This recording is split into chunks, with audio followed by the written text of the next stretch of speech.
ಆತ್ಮೀಯ ವಿದ್ಯಾರ್ಥಿಗಳೇ, SV maths ಕ್ಲಾಸ್ಗೆ ಸ್ವಾಗತ.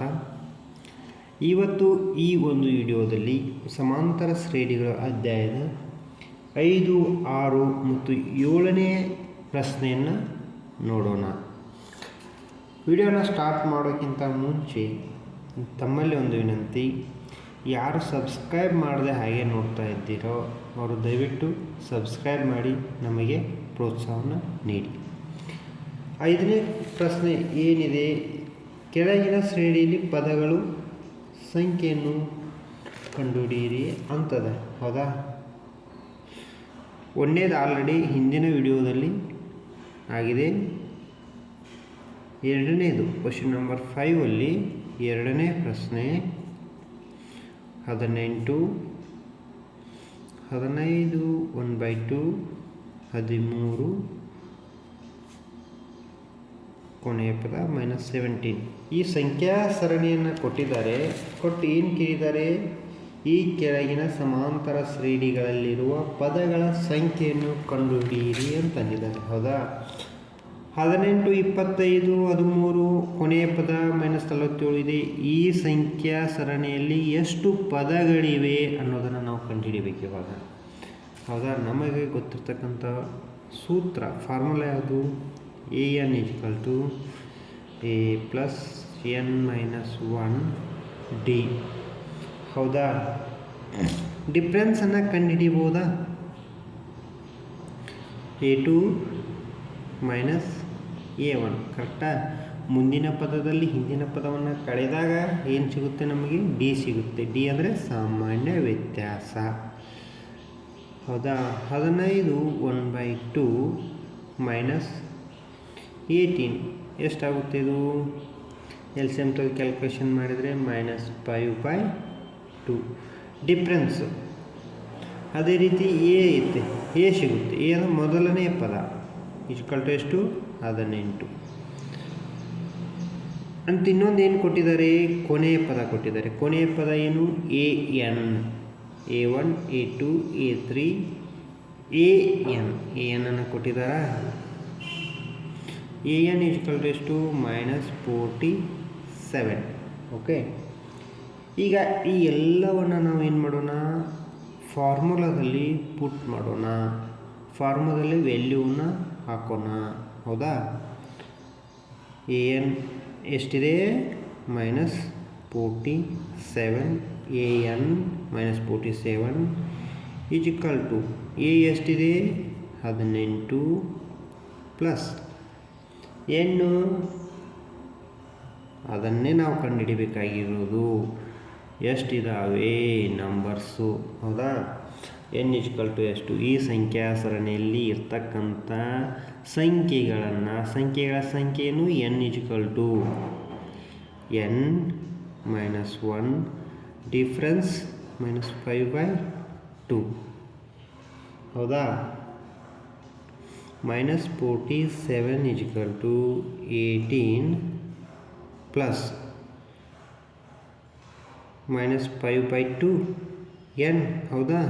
ಇದಕ್ಕೆ ಎಲ್ಕ ಗುಣಾಕಾರ ಮಾಡೀನಿ. Next minus into minus plus 5/2. ಕರೆಕ್ಟಾ?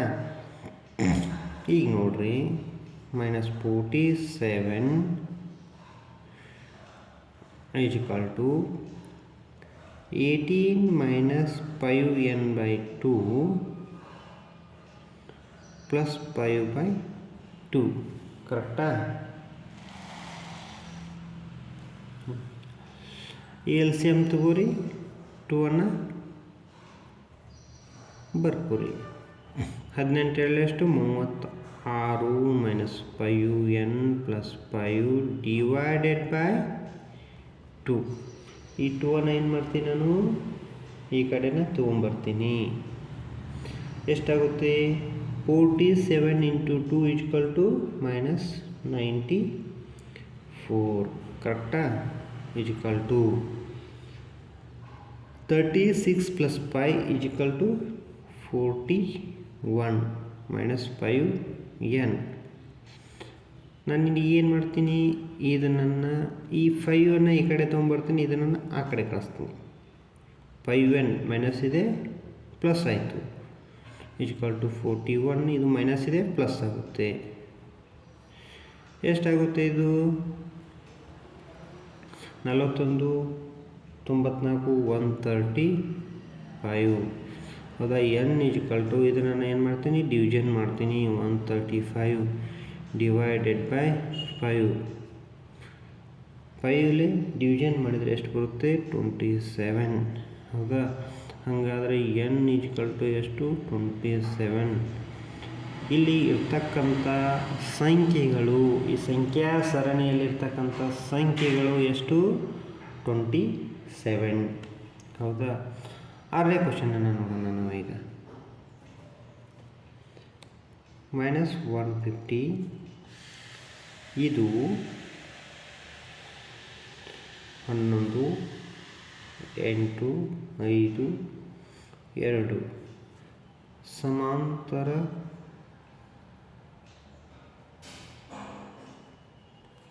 ಶ್ರೇಣಿಯ ಪದವಾಗಿದೆ ಪರೀಕ್ಷಿಸಿ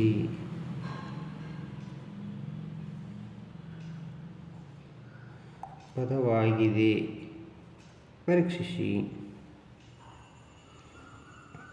ಇಲ್ಲಿ ಏನು ಮಾಡಿದ್ದಾರೆ ಒಂದು ಸಮಾಂತರ ಶ್ರೇಣಿಯನ್ನು ಕೊಟ್ಟಿದ್ದಾರೆ 11 8 5 2 ಇದೊಂದು ಸಮಾಂತರ ಶ್ರೇಣಿಯನ್ನು ಕೊಟ್ಟಿದ್ದಾರೆ ಅವರು ಕೊಟ್ಟು ಏನು ಮಾಡಿದ್ದಾರೆ ಒಂದು ನಂಬರನ್ನು ಕೊಟ್ಟಿದ್ದಾರೆ 150 -150 ಇದು ಈ ಸಮಾಂತರ ಶ್ರೇಣಿಯಲ್ಲಿ ಬರ್ತಕ್ಕಂಥ ಪದನೋ ಅಲ್ಲೋ ಅನ್ನೋದನ್ನು ಪರೀಕ್ಷಿಸಿ ಅಂತ ಕ್ವಶನ್ ಹೌದಾ ಈಗ ನೋಡೋಣ ಈ ಫಾರ್ಮುಲಾ ಏನು an = a + n - 1 d ಕರೆಕ್ಟಾ an ಹೌದಾ an ಮೀನ್ಸ್ ಕೊನೆ ಪದ ಅಂತ ತಿಳ್ಕೊಳ್ಳೋಣ ಇದನ್ನು an = -150 ಹೌದಾ a = 11 d =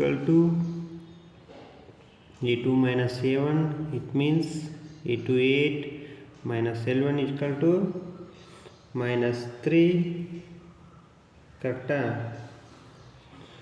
n ಅನ್ನು ಕಂಡುಹಿಡಿಬೇಕು ಎಷ್ಟನೇ ಪದ ಅನ್ನೋದನ್ನು ಕಂಡುಹಿಡಿಬೇಕು ನೋಡೋಣ an - 150 = 11 a ವ್ಯಾಲ್ಯೂನ ಪುಟ್ ಮಾಡ್ತಾ ಇದ್ದೀನಿ n ಗೊತ್ತಿಲ್ಲ ಹಾಗೆ ಬರ್ಕೊತೀನಿ d ವ್ಯಾಲ್ಯೂ ಗೊತ್ತಿದೆ ಬರ್ಕೊತೀನಿ -150 = L1 - 3n 3 × ಹೌದಾ n × 3 3n minus × minus plus 1 × 3 = 3 ಕರೆಕ್ಟಾ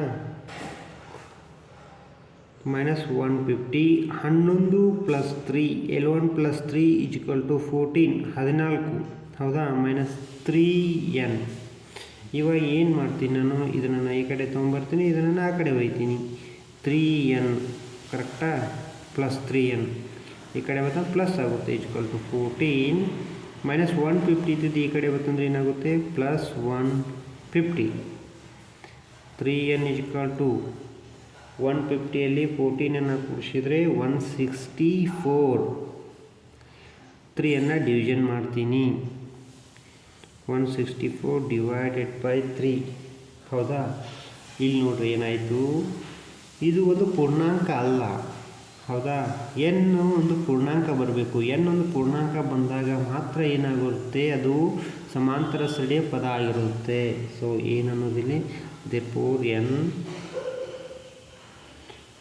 ಒಂದು ಪೂರ್ಣಾಂಕ ಅಲ್ಲ ಆದ್ದರಿಂದ -150 ಹೌದಾ -150 ಈ ಸಮಾಂತರ ಶ್ರೇಣಿ ಪದ ಅಲ್ಲ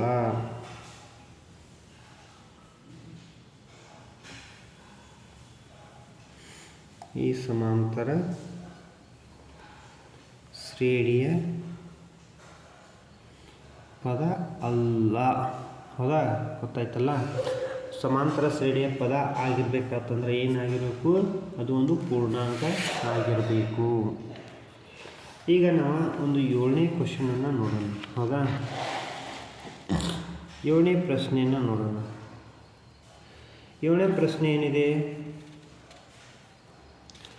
ಒಂದು ಸಮಾಂತರ ಶ್ರೇಣಿಯ 11ನೇ ಪದ 38, 16ನೇ ಪದ 73, ಆದರೆ 31ನೇ ಪದವನ್ನು ಕಂಡುಹಿಡಿಯಿರಿ ಅಂತ ಕೇಳಿದ್ದಾರೆ. ಇದು ಒಂದು ಸಮಾಂತರ ಸರಳಿ. ಬರ್ಕೊಂಡ್ಬಿಡೋಣ ನಾವು ಏನೇನು ಕೊಟ್ಟಿದ್ದಾರೆ ಫಸ್ಟಿಗೆ. ಹೌದಾ, 11ನೇ ಪದ ಕೊಟ್ಟಾರೆ. 11 ಅಂದರೆ AL1 ಎಷ್ಟು, 38. ಕರೆಕ್ಟಾ. ನೆಕ್ಸ್ಟ್ ಏನು ಮಾಡಿದ್ದಾರೆ, 16ನೇ ಪದ ಕೊಟ್ಟಿದ್ದಾರೆ. A16 = ಎಷ್ಟು, 73. ಹೌದಾ, ಏನು ಕೇಳಿದ್ದಾರೆ, 31ನೇ ಪದ. A31 question mark. ಈಗ ನೋಡಿರಿ, ಫಾರ್ಮುಲಾ ಬರ್ಕೊತೀನಿ ನಾನು. AN = A + n - 1 × D. ಈಗ ಇದನ್ನು ತಗೋರಿ. ಹೌದಾ,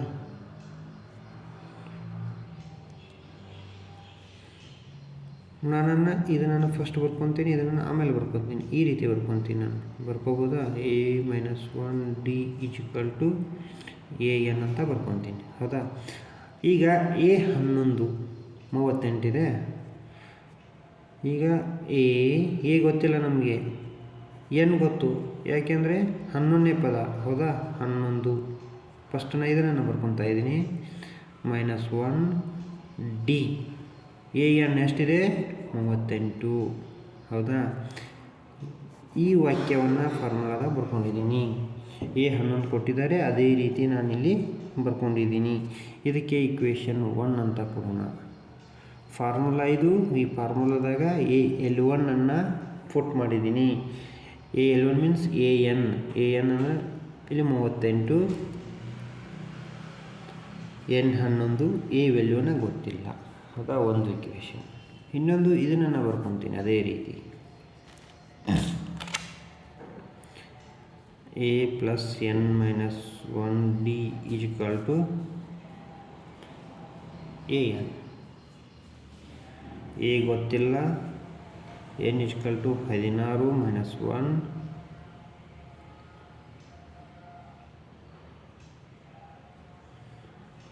× D = 73. A + 16ರಲ್ಲಿ 1 ಹೋದರೆ ಎಷ್ಟು, 15 D 73. ಇದು ಇಕ್ವೇಷನ್ 2. ಇಲ್ಲಿ ಏನು ಮಾಡಿರಿ, ಇಲ್ಲಿ ಇನ್ನೊಂದು ಸ್ಟೆಪ್ ಬರ್ಕೋರಿ. ಇಲ್ಲಿ ಇದನ್ನು ಏನು ಮಾಡಿರಿ, ಇದು ಒಂದಲ್ಲ, ಇಲ್ಲಿ ಬರ್ಕೋರಿ. A11ರಲ್ಲಿ 1 ಕಳೆದ್ರೆ 10, D = 38. ಇದು 1. ನೆಕ್ಸ್ಟ್ ಈಗ ಏನು ಮಾಡೋಣ, ಇಕ್ವೇಷನ್ 1ಅನ್ನು ಇಕ್ವೇಷನ್ 2ರಲ್ಲಿ ಕಳೆಯೋಣ. ಇಕ್ವೇಷನ್ 1 ಮತ್ತು 2. ಹೌದಾ, ಏನಾಗುತ್ತೆ, ಇಲ್ಲಾಂದರೆ ಇಕ್ವೇಷನ್ 2ರಲ್ಲಿ ಇಕ್ವೇಷನನ್ನು 1ಅನ್ನು ಕಳೀರಿ. A + 15 D = 73. ಇದು ಇಕ್ವೇಷನ್ 1. ಇದರಲ್ಲಿ ಇಕ್ವೇಷನ್ 2ಅನ್ನು ಕಳೀಬೇಕು. A + 10 D 38. ಇದು ಇಕ್ವೇಷನ್ 2. ಕಳಿಬೇಕಂದ್ರೆ ಮೈನಸ್ಸು, ಇವೆಲ್ಲ ಮೈನಸ್ ಆಗ್ತವೆ. -A - 10D - 38 ಆಗುತ್ತೆ. ಓಕೆ, ಇಲ್ಲಿ 73 38ಅನ್ನು ಕಳೆದ್ರೆ ಎಷ್ಟು ಬರುತ್ತೆ,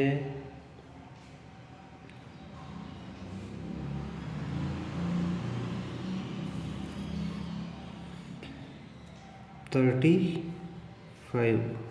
ಹೌದಾ, 13ರಲ್ಲಿ 8ಅನ್ನು ಕಳೆದ್ರೆ 5, 5 4, 4ರಲ್ಲಿ 3. ಓಕೆ, ಹೌದಾ.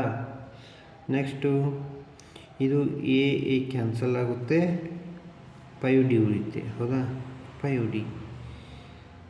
ಈಗ ನಾವು D ಅನ್ನು ಕ್ಯಾಲ್ಕುಲೇಷನ್ ಮಾಡ್ಬೋದಾ. D =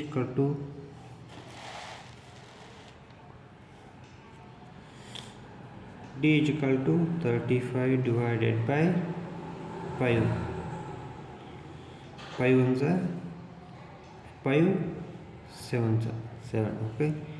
ಡಿ ಈಕ್ವಲ್ ಟು ಏನು ಬಂತು 7.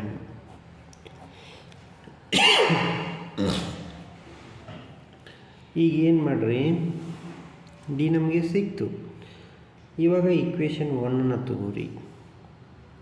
1 ತಗೋರಿ. ಏನಿದೆ 1 ಏನಿದೆ ನೋಡಿ ಇಲ್ಲಿ, ಹೌದಾ? ಎ ಪ್ಲಸ್ 10D 38, ಹೌದಾ? ಇದನ್ನ ತಗೋರಿ. ಏನು ಮಾಡೋಣ, ಎ ಪ್ಲಸ್ 10D 38. ಈಗ ಡಿ ವ್ಯಾಲ್ಯೂ ಗೊತ್ತಿದೆ, ಎ ಪ್ಲಸ್ ಡಿ ಅಂದರೆ 738. A plus 70 equal to 38. ಇದನ್ನು ಮೈನಸ್ ಮಾಡ್ತೀನಿ. A equal to 38 minus 70 equal to minus 32. A equal to ಎಷ್ಟು, ಮೈನಸ್ 32. ಎ ವ್ಯಾಲ್ಯೂ ಸಿಗ್ತಾ? ಇವಾಗ A31 ಕಂಡು ಹಿಡಿಬೋದಾ? ಎ ವ್ಯಾಲ್ಯೂ ಸಿಕ್ಕಿದೆ, ಡಿಫ್ರೆನ್ಸ್ ಗೊತ್ತಿದೆ, ಎನ್ ಗೊತ್ತಿದೆ. ಈಗ ನೋಡೋಣ. A N equal to A plus N minus 1 D. ನಮಗೇನು ಎಂದಿದ್ದಾರೆ, A31 ಕಂಡುಹಿಡಿ ಎಂದಿದ್ದಾರೆ. A31, ಹೌದಾ? ಎ ವ್ಯಾಲ್ಯೂ ಸಿಕ್ಕಿದೆ, minus 32. N value plus N value ಏನು 31, ಹೌದಾ? ಮೈನಸ್ 1. ಡಿ ವ್ಯಾಲ್ಯೂ ಸಿಕ್ಕಿದೆಯಾ? ಹೌದು, 7. ಮೈನಸ್ 32 ಪ್ಲಸ್ 30 ಇಂಟು 7, ಹೌದಾ? 32 38. 7 0 0, 7 3 21, 210, ಕರೆಕ್ಟಾ? ಇದನ್ನು ಮೈನಸ್ ಮಾಡಿರಿ. ಎಷ್ಟಾಗುತ್ತೆ? 178. A31. ಹಾಗಾದರೆ ಏನಿದು, A31 ಈಕ್ವಲ್ ಟು 178. ಅರ್ಥ ಆಯ್ತಲ್ಲ? ಇಲ್ಲಿ ಏನಿಲ್ಲ, ಏನು ಇನ್ನೊಂದು ಸಲ ನೋಡ್ರಿ. ಸಮಾಂತರ ಶ್ರೇಣಿಯನ್ನು ಕೊಟ್ಟಿದ್ದಾರೆ, 11ನೇ ಪದ ಕೊಟ್ಟಿದ್ದಾರೆ, 16ನೇ ಪದ ಕೊಟ್ಟಿದ್ದಾರೆ, 31ನೇ ಪದವನ್ನು ಕಂಡುಹಿಡಿಯಿರಿ ಅಂತಂದಿದ್ದಾರೆ. ಅದೇ ರೀತಿ ನಾನು 2 ಇಕ್ವೇಷನ್ ಸಪ್ರೇಟ್ ಬರ್ಕೊಂಡಿದ್ದೀನಿ. A11 ಪದ ಯೂಸ್ ಮಾಡ್ಕೊಂಡು ಒಂದು ಇಕ್ವೇಷನು, A16ನೇ ಪದ 16ನೇ ಪದ ತೊಗೊಂಡು ಒಂದು ಇಕ್ವೇಷನು. ಆ 2 ಇಕ್ವೇಷನ್ ಬಂದು ಇಲ್ಲಿ ನೋಡ್ರಿ. 11ನೇ ಪದ ಯೂಸ್ ಮಾಡ್ಕೊಂಡು ಒಂದು ಇಕ್ವೇಷನ್ ಬರದೆ, ಅದೇನು ಬಂತು, ಎ ಪ್ಲಸ್ 10D 38 ಒಂದು ಇಕ್ವೇಷನ್ ಬಂತು. 16ನೇ ಪದನ ಯೂಸ್ ಮಾಡ್ಕೊಂಡು ಒಂದು ಇಕ್ವೇಷನ್ ಬರದೆ, ಎ ಪ್ಲಸ್ 1573 ಬಂತು, ಹೌದಾ? ಈ ಎರಡರಲ್ಲಿ ಒಂದನ್ನು ಕಳೆದ ಏನು ಸಿಕ್ತು, ನನಗೆ ಡಿಫ್ರೆನ್ಸ್ ಸಿಕ್ತು, ಡಿ ವ್ಯಾಲ್ಯೂ ಸಿಕ್ತು, ಹೌದಾ? ನೆಕ್ಸ್ಟ್ ಏನು ಮಾಡಬೇಕು, ಆ ಡಿ ವ್ಯಾಲ್ಯೂವನ್ನು ಇಕ್ವೇಷನ್ 1 ಅಥವಾ 2ರಲ್ಲಿ ಹಾಕಿದರೆ ನಮಗೇನು ಸಿಗುತ್ತೆ, ಎ ವ್ಯಾಲ್ಯೂ ಸಿಗುತ್ತೆ, ಹೌದಾ? ಎ ವ್ಯಾಲ್ಯೂ ಸಿಕ್ಕಾಗ ಎಲ್ಲನೂ ಆಯ್ತಲ್ಲ. 31 ಸಿಕ್ಕಿದೆ, ಎ ಸಿಕ್ಕಿದೆ, ಡಿ ಸಿಕ್ಕಿದೆ. A31 ಈಸಿಯಾಗಿ ಕಂಡುಹಿಡಿಬೋದು. Okay, thank you.